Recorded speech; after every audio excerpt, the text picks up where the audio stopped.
கிராம்பு, லவங்கம், மிளகு, இஞ்சி போன்ற மருத்துவ குண சமையல் நறுமணப் பொருட்கள் ஏற்றுமதியில் இந்தியா புதிய சாதனை படைத்துள்ளது. 2009-2010 நிதியாண்டில் சர்வதேச அளவில் பொருளாதார மந்தநிலை ஏற்பட்ட போதிலும் 55.6 பில்லியன் ரூபாய்க்கு ஏற்றுமதியாகியுள்ளன. இதற்கு முன் இது 53 பில்லியன் ரூபாய் மட்டுமே.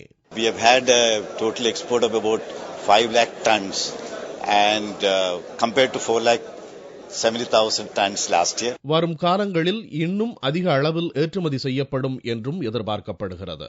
We anticipate that the medicinal value of spices will be more utilized, explored in the years to come.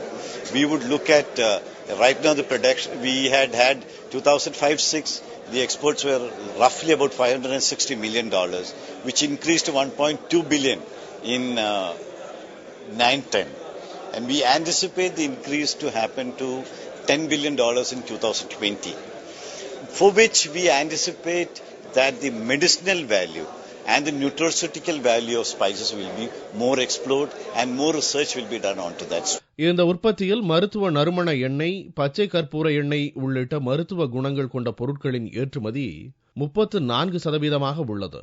மொத்த ஏற்றுமதியில் மிளகாய் வற்றல் 23%, சீரகம் 10%, மஞ்சள் 7%, மிளகு 6% ஏற்றுமதியில் பங்கு வகிக்கின்றன.